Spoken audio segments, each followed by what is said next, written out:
কংগ্রেস প্রকাশ করার এবং কংগ্রেস সীতারাম ইয়েচুরি সাধারণ সম্পাদক।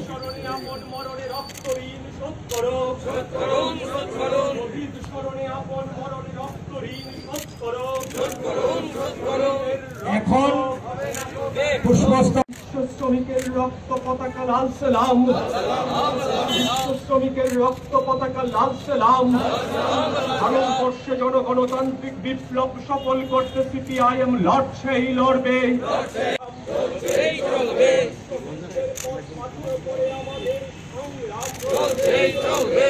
পার্টির রাজ্য কমিটি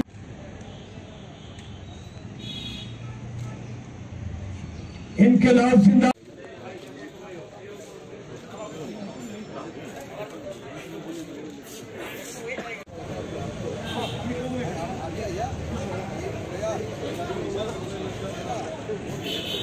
বেগম, কমরেড আশিস নাথ কাঞ্চনপুর এবং কমরেড সন্তোষ চাকমা, ললিত দেবনাথ এবং কমরেড দিলীপ দাসের নাম প্রস্তাবিত হয়েছে।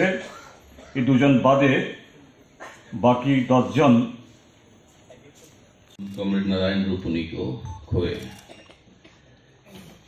स्टालिन ने एक बार कहा था कि क्रांति कभी भी The revolution is incapable of either forgetting or burying its dead.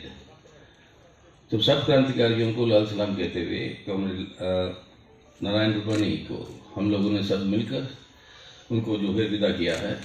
लेकिन उस शैडो में जो एक कॉन्फ्रेंस हो रही है उसको भी हमें आज ध्यान में रखना है कि जो चुनौतियां हमारे सामने हैं राष्ट्रीय स्तर पर, ये 23वीं कांग्रेस की राजनीतिक प्रस्ताव तो वो केंद्र कमेटी आप सबके सामने रखी है, उसके बारे में आप लोग चर्चा करेंगे। मैं उसके डिटेल्स में नहीं जा रहा हूँ, लेकिन मुख्य बात आज देखेंगे बहुत बड़ी गंभीर चुनौतियां हैं हमारे देश के सामने और हमारे पार्टी के सामने।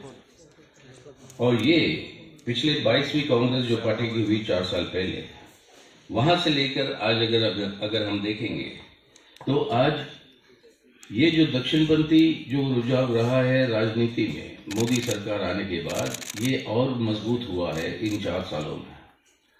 और इन 4 सालों में सरकार में रहते हुए आरएसएस का जो फांसीवादी जो हिंदुत्व राष्ट्र बनाने का जो रुझान है, उस फांसीवादी रुझान को आगे बढ़ाते हुए ये भाजपा सरकार चल रही थी। और उसी के साथ साथ उदारवादी आर्थिक नीतियां और जिस तरीके से न्यूलिबरलिज्म को बड़ी तेजी के साथ, बड़ी आक्रामकता के साथ इस तरीके की नीतियों को लागू करना शुरू करी है और वो लागू है अभी नहीं। यानी पूरी की पूरी देश की संपत्ति को बेचना, सब पब्लिक सेक्टर की निजीकरण, साथ ही साथ सब मजदूर वर्ग के हितों के ऊपर हमला, श्रम कानूनों को रद्द करना, नए कानून ले आना जो अनुकूल है आपके न्यूलिबरलिज्म के लिए और ये उदारवादी आर्थिक नीतियों के लिए, और उसी के साथ साथ एक क्रोनी कैपिटलिज्म को डेवलप करना, यानी उनके मित्र जो बड़े पूंजीपति है, देश की संपत्ति पूरी की पूरी उनके हाथ में सौंपना। और इसके चलते हुए एक राजनीतिक भ्रष्टाचार को वो जो है कानूनी दर्जा दिया गया। अब ये सब चल रहे हैं, उसी के साथ साथ एक अधिनायकवाद का आक्रमण है, क्योंकि पार्लियामेंट को ही चलने नहीं दे रहे, जिस तरीके से डिस्टॉर्ट कर दिया। तो ये सब जो हो रहा है आज, वही फांसीवादी आरएसएस की जो हिंदुत्व राष्ट्र के रुझान को आगे ले जाने के लिए ये सब चल रहा है। लेकिन इसके खिलाफ विरोध भी, और विरोध के अंदर बड़े आंदोलनों के साथ, जन संघर्षों के साथ ये विरोध भी बढ़ता रहा इन 4 सालों में। एक तरह से सबसे बड़ी जो रेजिस्टेंस चली, जो विरोध चला, वो है हमारे किसानों का जो संघर्ष 1 साल तक जो चला, और उसके बाद मोदी सरकार को झुकना पड़ा और ये कृषि कानूनों को वापस लेना पड़ा। ये एक बहुत बड़ा ऐतिहासिक संघर्ष रहा है, जिसके चलते हुए कई सारे तबकों के लिए प्रेरणा मिली है कि संघर्ष करके हम इस सरकार को झुका सकते हैं और हमारी मांगों को हम हासिल कर सकते हैं। ये एक बहुत बड़ी घटना रही है हाल में, साथ ही साथ इन 4 साल में हर साल हमारे मजदूर वर्ग और खासतौर से हमारे ट्रेड यूनियन, पूरी सेंट्रल ट्रेड यूनियंस की इकट्ठा होकर, एकजुट होकर इन 4 साल हर साल अपना ऑल इंडिया स्ट्राइक हुए हैं। और ये निजीकरण के खिलाफ, ये उदारवादी आर्थिक नीतियों के खिलाफ, ये जो लूट मचा हुआ है देश में, और ये राजनीतिक भ्रष्टाचार के खिलाफ, इस सब के खिलाफ जो है मजदूर वर्ग की आंदोलन भी बढ़ रही है। और उसी के साथ साथ एक स्पॉन्टेनियस तरीके से, यानी संयोजक ऑर्गेनाइज भी थे ये रेजिस्टेंस, और स्पॉन्टेनियस भी था। और स्पॉन्टेनियस तरीके से उभर कर आया आपके CAA, NRC, NPR के खिलाफ एक बहुत बड़ा जन आंदोलन। हमारे देश के नौजवान जो पैदा हुए 2000 के साल के बाद, एक हाथ में जो है झंडा लेके तिरंगा, दूसरे हाथ में संविधान का प्रियम्बल लेके, ये जो है इस CAA का विरोध किए है पूरे देश भर में बड़े व्यापक तरीके से। और ये विरोध और चलता अगर ये कोरोना और ये महामारी ना आती। और ये इस विरोध के चलते हुए, यानी और इसके अंदर सबसे बड़ी इंपॉर्टेंट बात जो आने वाले दिनों में जिसका असर पड़ेगा इन जन संघर्षों को और वर्ग संघर्षों को और मजबूत करने के लिए, वो है कि इन 4 सालों में आपके ट्रेड यूनियन मूवमेंट, आपका किसान आंदोलन और खेत मजदूर आंदोलन, इन तीनों के बीच में संघर्ष में एकता जो बनी, यानी ये राजनीतिक या 35 से संविधान से हटा दी। एकमात्र देश के अंदर, भारत के अंदर, इंडिया के अंदर एकमात्र स्टेट है जो मुस्लिम मेजॉरिटी था, उसको टारगेट करके खत्म करना या उसको डेमोग्राफिक कॉम्पोजिशन बदलना, ताकि वो उस तरीके की कैरेक्टर ना रहे उसकी। फौरन उसके बाद CAA ले आए, सिटीजनशिप अमेंडमेंट एक्ट, और उसी के साथ साथ सुप्रीम कोर्ट की वर्डिक्ट को लेकर उसको बहाना बना के, जहां पर अयोध्या के डिस्प्यूट में सुप्रीम कोर्ट ने एक वर्डिक्ट तो दिया जरूर, लेकिन जैसे हमारी अपनी पार्टी कहते आई, वो न्याय ने दिया, एक वर्डिक्ट दिया। वर्डिक्ट को इस्तेमाल करते हुए वहां पे अयोध्या में मंदिर की शुरुआत जो सरकार ने खुद, प्रधानमंत्री ने खुद उसकी जो है बनाने की शुरुआत की, जो सुप्रीम कोर्ट के आदेश के उल्लंघन करता है। और इस सब के साथ चलते हुए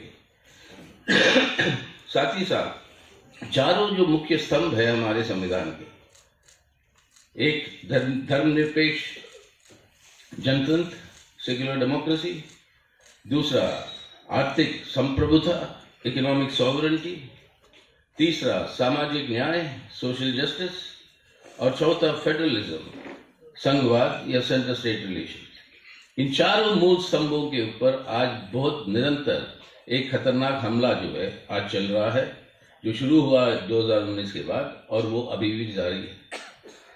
लेकिन ये सब जो हो रहा है, उसी के साथ साथ जो संस्थाएं हैं संविधान की, जो स्वतंत्र संस्थाएं हैं, पार्लियामेंट से शुरू होके, पार्लियामेंट, आपका कोर्ट कचहरी हो, जुडिशरी, आपके इलेक्शन कमीशन, आपके CBI हो, आपका एनफोर्समेंट डिपार्टमेंट हो, इन सब की स्वतंत्रता को खत्म करते हुए उसका इस्तेमाल करने की पूरी कोशिश कर रही है सरकार के पक्ष में, हमारे शासक वर्गों के हित में। यानी न्यायपालिका और सांसद, कानून बनाने के लिए जो संसद है, जो सरकार की जो जवाबदेही है सांसद को, सांसदों की जवाबदेही है लोगों को, और ये बुनियाद डालती है आने वाले दिनों में एक मजदूर किसान की जो एक अलायंस की बात, जो वर्कर प्रेजेंट अलायंस कहा जाता है, उसकी शुरुआत, उसकी बुनियाद जो है आज इस पीरियड में डाली जा रही है। इसको आगे ले जाने की जरूरत है हमें, वर्ग संघर्षों को और जन संघर्षों को तेज करने की जरूरत है। तो ये पृष्ठभूमि में इन 4 सालों में एक और बात जो हम देखने को मिला, वो ये है कि ये सरकार के चलते हुए आज भारत जो है अमेरिकन साम्राज्यवाद के एक कठपुतली के रूप में, यानी एक जूनियर सबऑर्डिनेट एलाई के रूप में उतार दिया गया भारत को। भारत की जो स्वतंत्र विदेश नीति रही, एक पहचान रहा दुनिया में, कि हम जो है एक स्वतंत्र तरीके से हम निर्णय लेते हैं विदेश नीतियों के बारे में, और खास तौर पर मिलिट्री और हथियारें खरीदने के मामले में और उस तरीके के संबंध में आज जो है अमेरिकन साम्राज्यवाद के साथ एक जूनियर पार्टनर के रूप में, एक धूमचल्लू के रूप में भारत को उतार दिया गया। इसका एक बहुत बड़ा परिणाम है, यानी मिलिट्री और स्ट्रैटेजिक दोनों स्तरों पर आज जो है भारत को दुनिया देख रही है कि अमेरिका के कठपुतली है। इसका असर हमारे सब नेबरिंग देशों के साथ हमारे संबंधों के ऊपर पड़ रहा है। हमारे सब पड़ोसी, उनके साथ भारत के जो भी रिलेशंस रहे हैं, संबंध रहे हैं, उसके अंदर गिरावट हमें आज नजर आ रही है, सभी के अंदर।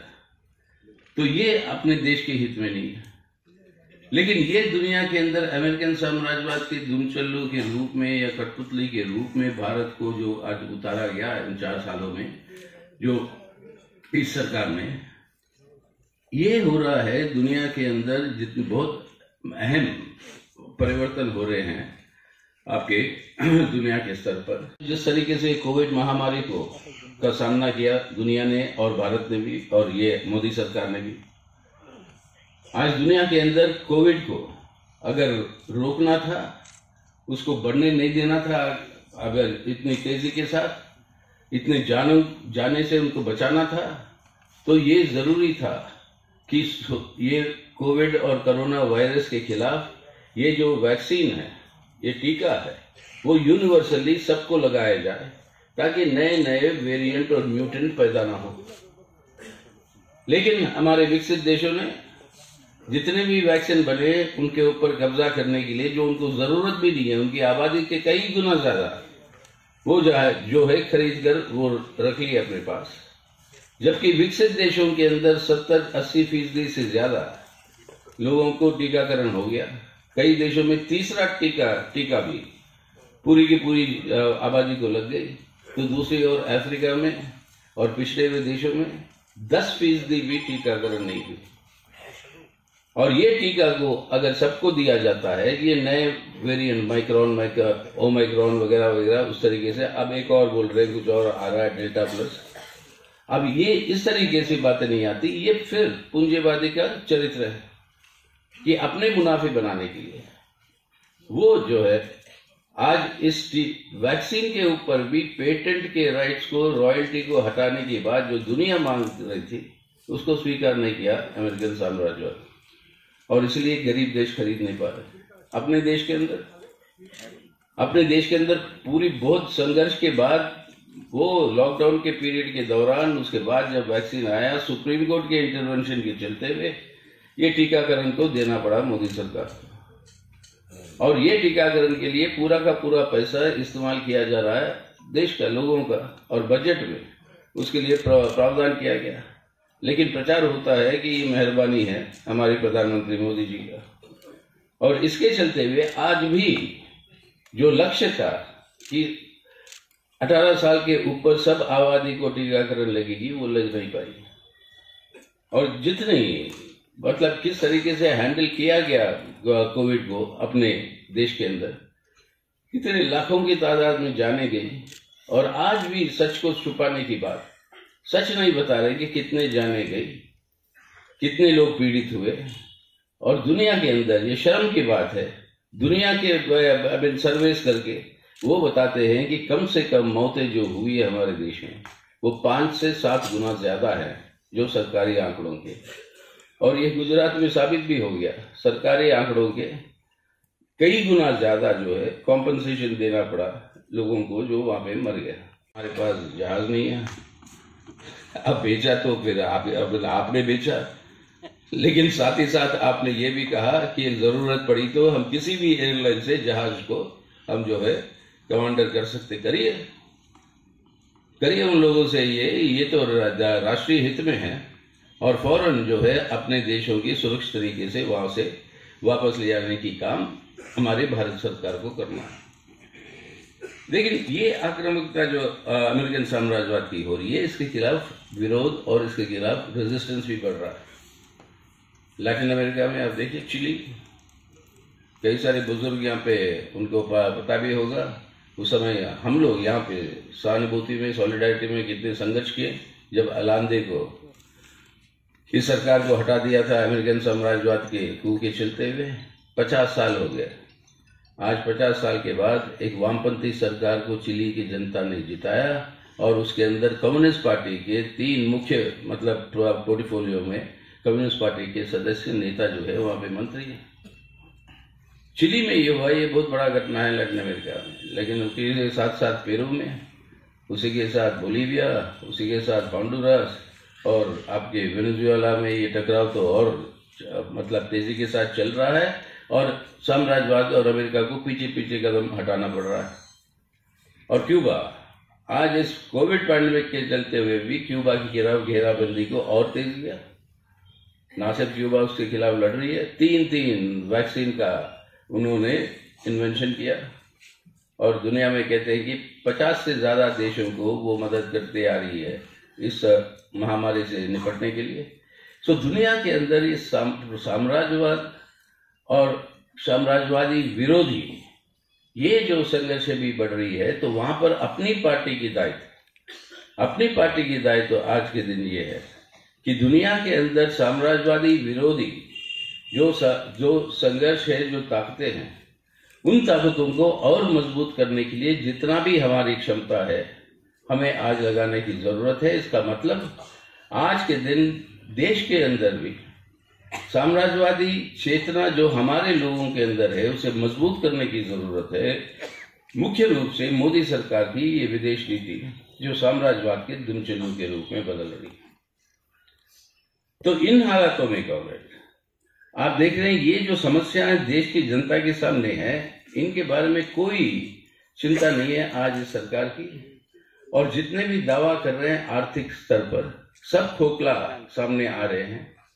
आज के दिन भी 2 साल से ज्यादा हो गया ये कोविड आने के बाद यहाँ के पैर पर और देश में भारत के अंदर जो आर्थिक मंदी पहले से ही चल रही थी दुनिया में और भारत में, वो और तेज हुई है। और उसके चलते हुए बेरोजगारी का बढ़ना, ये लॉकडाउन जो कर दिया उसके चलते हुए अपना इनफॉर्मल इकोनॉमी को पूरा ध्वस्त हो गया।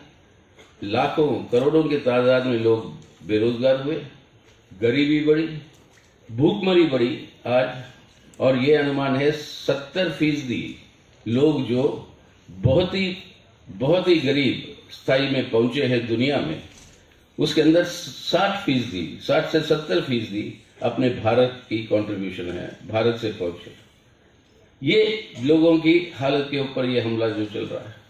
अब ऐसी परिस्थिति में इसके बारे में वो कुछ ना ध्यान देते हुए जो आज के चुनाव प्रचार हो रहा है वो अलग बात है, लेकिन आपके दुनिया के पैमाने पर ये कोविड की मिसमैनेजमेंट जो हुई है, जिसके वजह से आज भी खतरा है नया म्यूटेंट पैदा हो सकता है। और आज खबर है कि पैदा हुआ है डेल्टा प्लस या कुछ नाम दे रही है WHO, और उसका क्या असर पड़ेगा। अब इस परिणाम में अब देखते हैं कि समाजवादी देश किस तरीके से इसका सामना किया, और ये फर्क समाजवाद और पूंजीवाद के बीच में स्पष्ट रूप से सामने आ रहा है। लेकिन मुख्य बात आज जो चल रही है दुनिया के अंदर वो क्या है कि इस कोविड महामारी के बाद अमेरिकन साम्राज्यवाद अपनी दादागिरी और अपनी हुकूमत दुनिया के ऊपर और मजबूत करने के लिए आज जो है बहुत आक्रामकता के साथ वो आगे बढ़ रही है। इसके अंदर वो देखती है कि समाजवादी चीन जो आज कोविड को किस तरीके से उसने उसका सामना किया, उसके बाद उसकी अर्थव्यवस्था को कैसे सुधारा, और उसके आर्थिक विकास जो चल रही है, और साथ ही साथ उसके मिलिट्री और उसके टेक्नोलॉजी की उपलब्धियां, ये सब देखते हुए अमेरिकन साम्राज्यवाद के लिए ये खतरा पैदा हो रहा है कि चीन जो है वो मुकाबला कर सकता है अमेरिका को। आर्थिक पैमाने पर भी वो काफी करीब पहुंच रहा है अमेरिका के। तो ऐसी परिस्थिति में चीन के विरोध में पूरा का पूरा दुनिया को लामबंद करने की कोशिश, और अमेरिकन साम्राज्यवाद और चीन के बीच में जो तनाव जो पैदा हो रहा है, जो एक हॉस्टिलिटी पैदा हुई है जो चल रही है, वो जो है आने वाले दिनों में दुनिया के अंदर परिणाम किस तरीके से होते हैं उसका जो है निर्धारित करेगी। तो आज चीन के खिलाफ अमेरिकन साम्राज्यवाद का ये कहना है, पहले होता था कंटेनमेंट ऑफ चाइना, चाइना के अंकुश लगा के रखो। आज ये हो रहा है कि चाइना को आइसोलेट करो, अलग थलग करो। और इसके अंदर वो सब अंतर्विरोध जो है और तेज हो रहे हैं, गहरे हो रहे हैं, और वो किस तरीके से प्रभावित करेगा, ये एक मुख्य बात है। दूसरी, आज यही अंतर्विरोधों को तेज होने की प्रक्रिया में देखिएगा, आज जो हो रहा है यूक्रेन में जो हो रहा है आज, ये जो रशिया और यूक्रेन के ऊपर जो मिलिट्री एक्शन ली है, ये हमारी पार्टी चाहती है, आज ही एक बयान दिया हमने, हमारी पार्टी चाहती है कि इसको फौरन बंद करे रशिया, और जो पुराने संधियां हैं उसके आधार पर ये समस्याओं को हल करने की कोशिश करे, शांति का पुनर्स्थापना हो। लेकिन समझना पड़ेगा हमें, जो बयान में कहा कि आखिर ये हालत पहुंची क्यों, यहां तक आई क्यों। सोवियत संघ के पतन होने के बाद, जिस समय सोवियत संघ जिंदा था, साम्राज्यवाद, अमेरिकन साम्राज्यवाद और सोवियत संघ के बीच में जो टकराव थी, और डट के जो समाजवादी व्यवस्था ने सामना किया साम्राज्यवाद को, उस परिस्थिति में साम्राज्यवाद ने नेटो बनाया, एक मिलिट्री अलायंस, और समाजवादी देशों में एक अलायंस बनाया, वॉर्सा पैक्ट का। अब सोवियत यूनियन पतन हो गई, वॉर्सा पैक्ट खत्म हो गया, नेटो को जिंदा रहने की कोई मतलब नहीं था।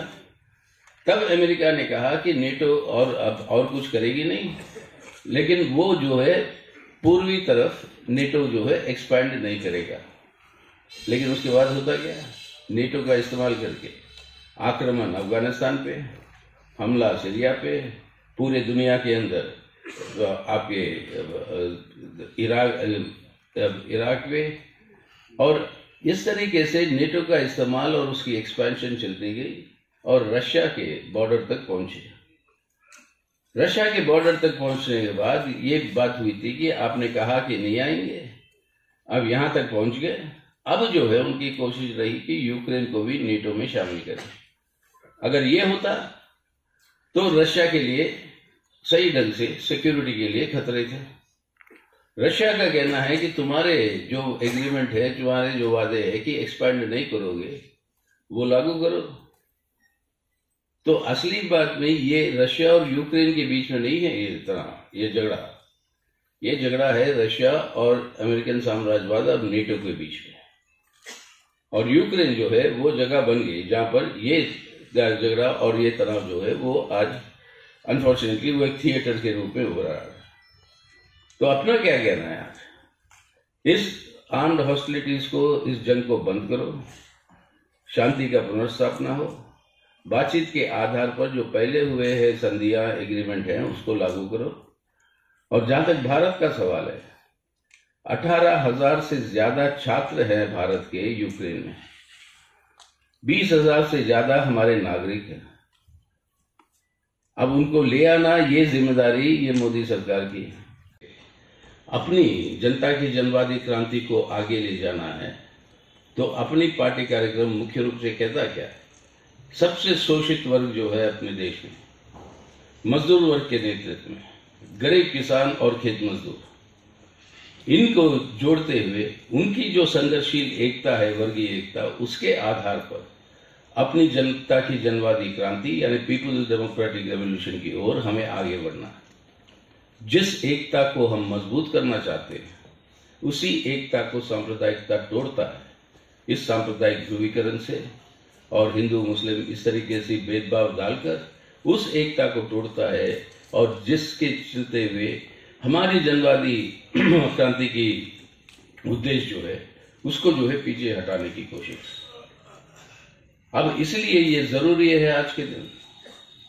अब याद रखिएगा, मैं पिछले बार भी कहा था आपको, और हर बार मैं एक बात कहते जा रहा हूँ, त्रिपुरा के अंदर चुनाव जीतने के बाद पार्लियामेंट के अंदर आपके प्रधानमंत्री बीजेपी पे एमपीज को संबोधित करते हुए ये सुना गया। मैं तो निश्चित रूप से मैं तो था नहीं, पार्लियामेंट में था, लेकिन वहां पे तो नहीं था। लेकिन बीजेपी के एमपी लोग कहते हैं कि उनसे किसी ने पूछा कि भाई 2 एमपी का सीट है त्रिपुरा से, लेकिन आप इतना बड़ा विजय बढ़ा रहे हो कि हम जीत गए। तो जवाब क्या था, 2 सीट है निश्चय, छोटा प्रदेश है, लेकिन सीपीएम है। वो सीपीएम को हराना जो है सबसे बड़ी हमारी जीत है, क्योंकि अगर वो पार्लियामेंट में रहे या ना रहे, असेंबली में रहे या ना रहे, जो ताकत जो मुकाबला कर सकती है अपनी विचारधारा का, संगठित रूप से, राजनीतिक रूप से, विचारधारात्मक रूप से जो ताकत मुकाबला कर सकती है, वो है वामपंथी ताकतें, जिसका नेतृत्व सीपीआईएम करता है। तो सीपीआईएम जो है हमारी टारगेट है। ये बात उनके मुंह से ही निकली, अभी भी निकली। उत्तर प्रदेश के चुनाव से पहले जो इंटरव्यू दिए एएनआई को, उन्होंने कहा कि ये छोटा फोर्स हो गया वामपंथी, सीपीएम तो कहीं नहीं बचा है, एक कोने में है केरला में, और केरला में जो भी ठीक है, अच्छी काम कर रहे हैं, वो अलग बात है, एक कोने में पड़े हुए हैं। लेकिन उनकी ताकत बेशक ना हो, लेकिन वो बड़े खतरनाक है, उनकी विचारधारा, उसका सामना करना पड़ा जरूरी है। ये उनका कहना है, मतलब तो ये स्थिति नहीं पहुंच पाई।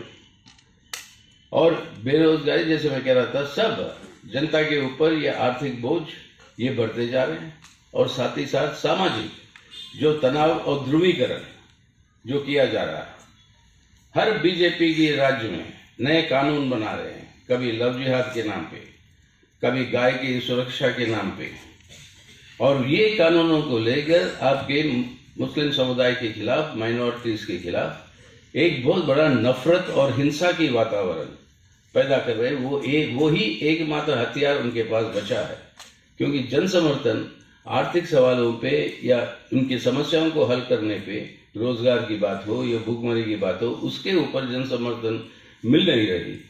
तो यही है उनके पास एकमात्र हथियार, सांप्रदायिक ध्रुवीकरण को तेज करो।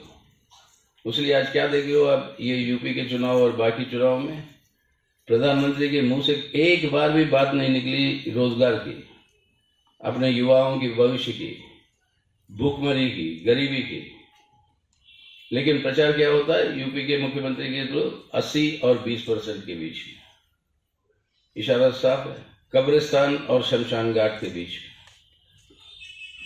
और ये जो आतंकवादियों के ऊपर आतंकवादी हमले जो हुए अहमदाबाद में, उसके ऊपर प्रधानमंत्री का कहना है कि वो आतंकवादी साइकिल में आए।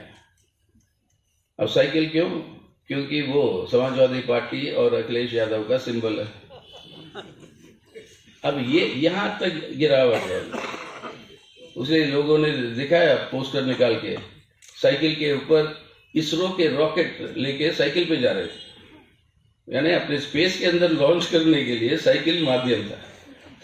साइकिल का रोल जो है अपने देश के अंदर, वो उसको भी सांप्रदायिक ध्रुवीकरण में बांध के रखना।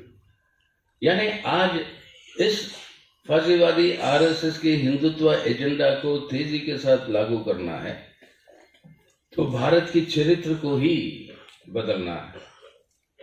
और इसीलिए 15 अगस्त को हमें इंडिपेंडेंस में स्वतंत्रता मिला, लेकिन 5 अगस्त को उनका कहना है कि वो स्वतंत्रता दिवस है, असली स्वतंत्रता मिला। 5 अगस्त को कश्मीर, जम्मू एंड कश्मीर को रद्द किया 2019 में। 5 अगस्त को 2020 में उन्होंने राम मंदिर की शुरुआत की, और 5 अगस्त को मोदी साहब का इरादा है कि मोदी आबाद का उद्घाटन हो।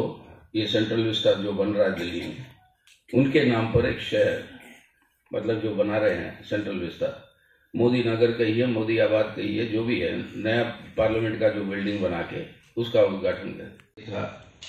और सिर्फ 6 दिन की तैयारी में सुना, वो कह रहे थे कि इतनी बड़ी तादाद में लोग आए, कई लोगों को आने नहीं दिया। ये आप सबको मेरा लाल सलाम मैं देना चाहता हूं कि ये जो है एक प्रोत्साहन,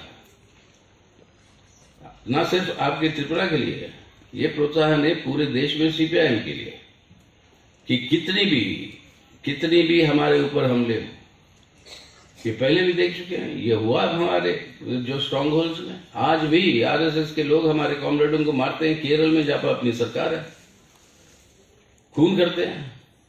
बंगाल में आप देख चुके हैं, वहां पर भी अपन लड़े हैं।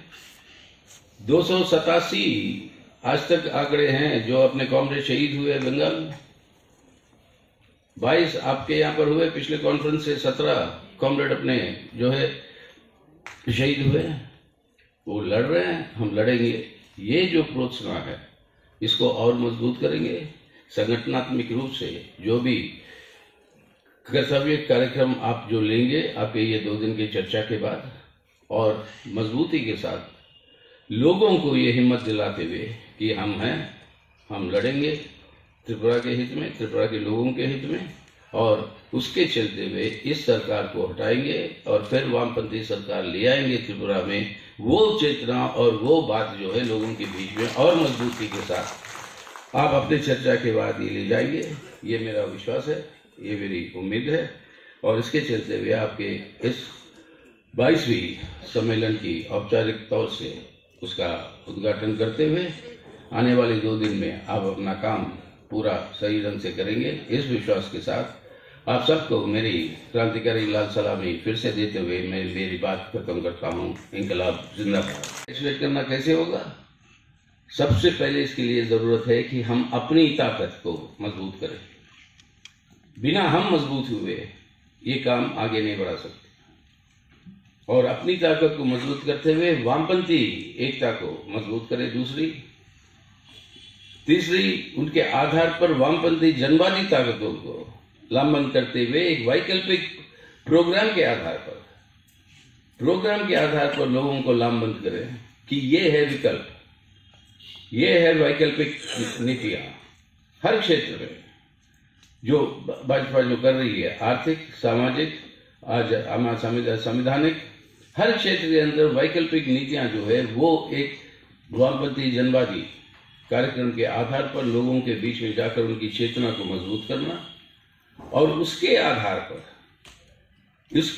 पर इन तीनों के आधार पर जितना व्यापक हो सके, जितना ब्रॉडेस्ट फ्रंट हो सके सेक्युलर ताकतों का, उस ब्रॉडेस्ट फ्रंट सेक्युलर ताकतों का हमें मजबूत करना है इस भाजपा, आरएसएस और उनकी एजेंडा के खिलाफ।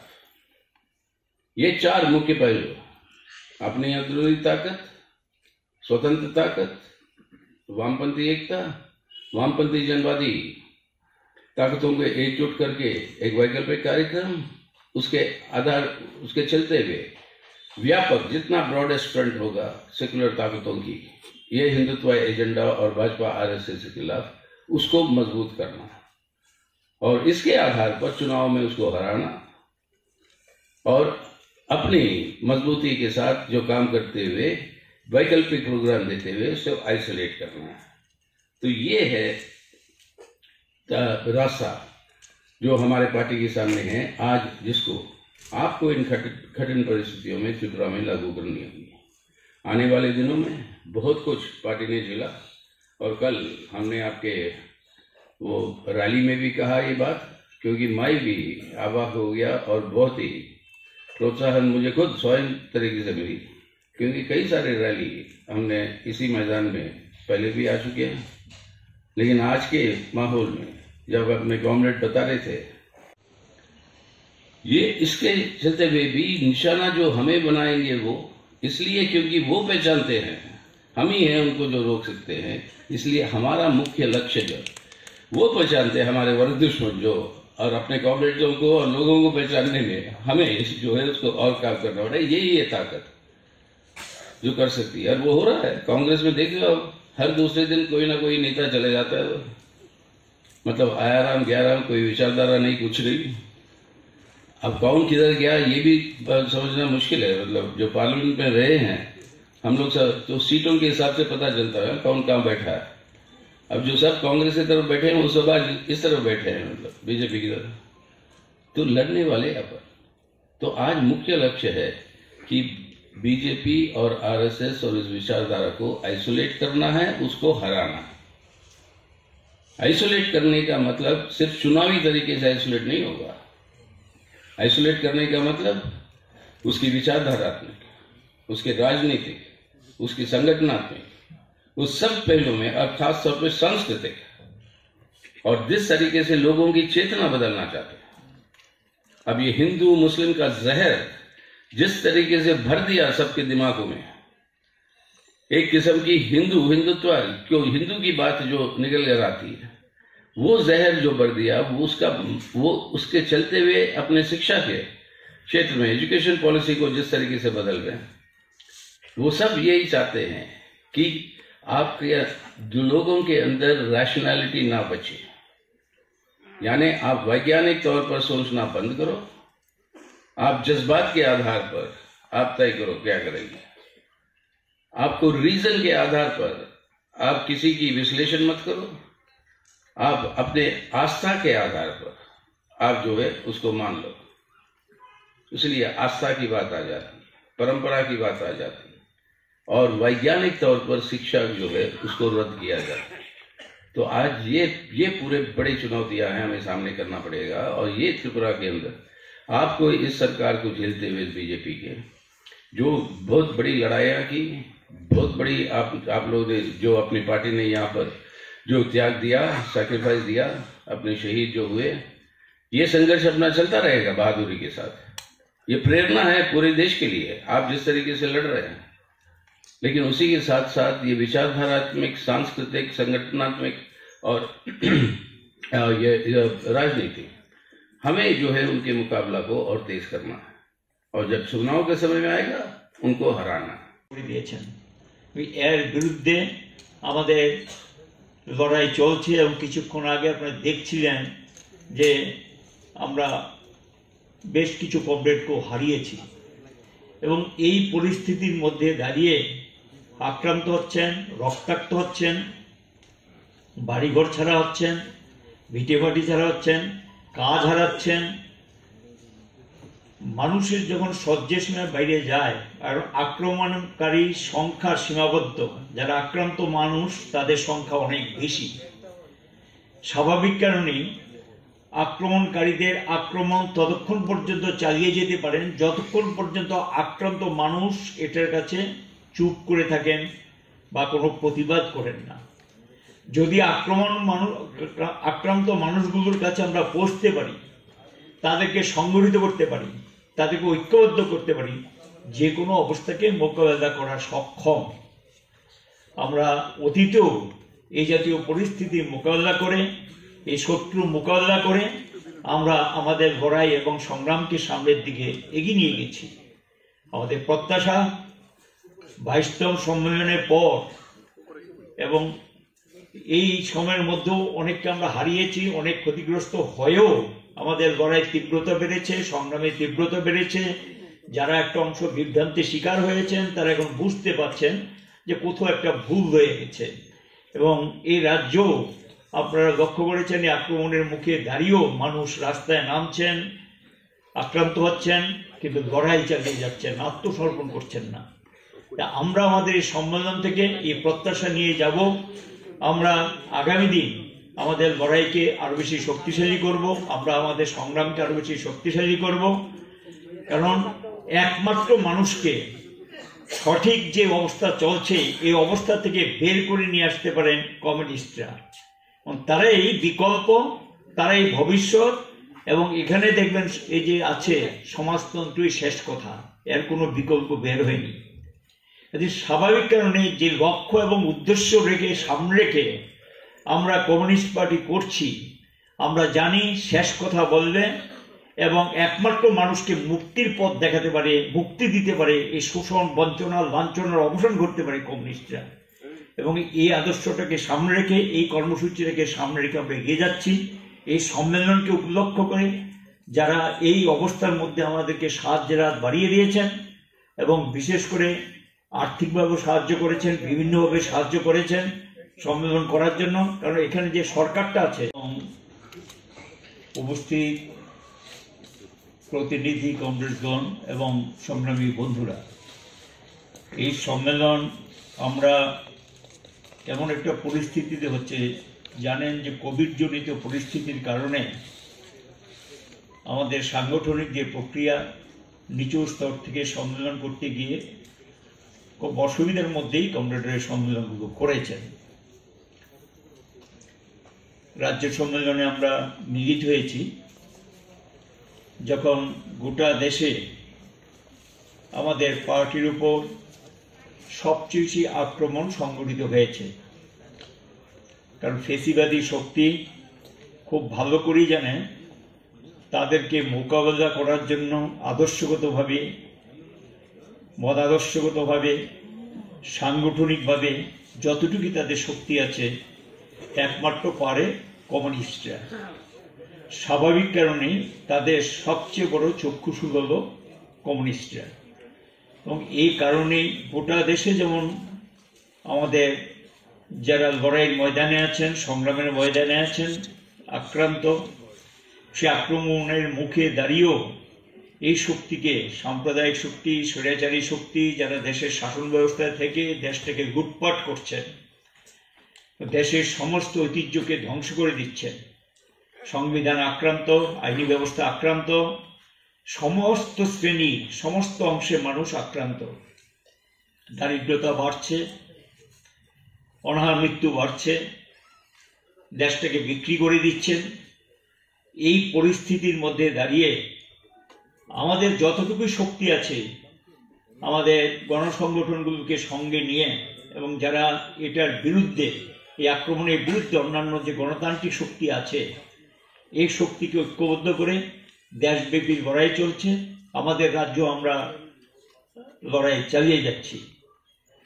2018 সালে নির্বাচনের পর এক অভূতপূর্ব পরিস্থিতি আমাদের রাজ্যে তৈরি হয়েছে। বিজেপি সরকারে আসলে এমনটা হবে রাজ্যবাসীকে আমরা বলেছিলাম, হয়তো আমরা তাদেরকে বুঝাতে পারিনি। সাময়িক কালের জন্য হলো প্রলোভনের পরে বিভ্রান্ত হয়ে বামপন্থীদেরকে সরকার থেকে সরিয়ে দিয়েছেন। অতীতেও পাইনি, এখনো পাই না।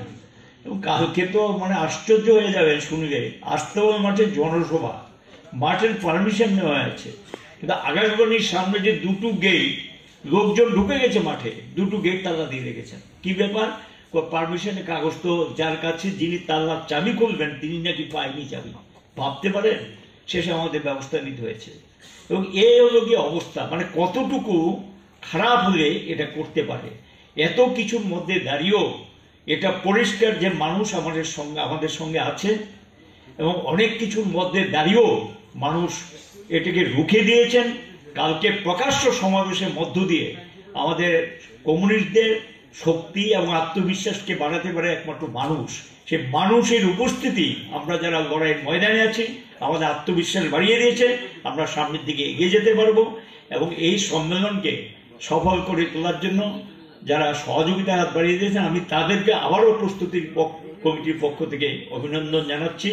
এবং সঙ্গে প্রতিনিধি কংগ্রেসরা যারা আছেন, একটু অসুবিধা হলেও বিভিন্ন দিকে অন্যান্য সময় সম্মেলন করার জন্য যেই অবস্থার মধ্যে আমরা করতে পারতাম, সেই অবস্থার মধ্যে এখন আমরা নেই। তার মধ্যে দাঁড়িয়েও আর সেটাকে মেনে নিয়ে যারা প্রস্তুতি কমিটির সঙ্গে আছেন, বিভিন্ন ভলেন্টিয়ার্স কর্পোরেটর দায়িত্বে আছেন, তাদেরকে আপনারা সহযোগিতা হাত বাড়িয়ে দেবেন।